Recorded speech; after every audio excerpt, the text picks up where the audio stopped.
kakak kan tahu kok ubundun आखाइ दांनो मोना दै आखाइ दांनो मोना आखाइ हगा दे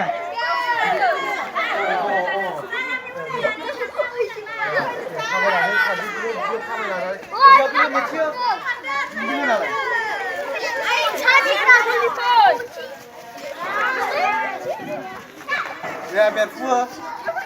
Sunyi dong ya. Biar full. Go.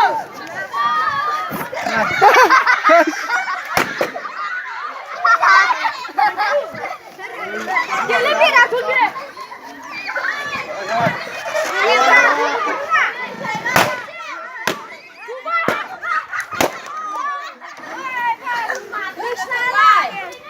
Sampai ini befru dulu ya befru ya kamu befru Di sini apa ini?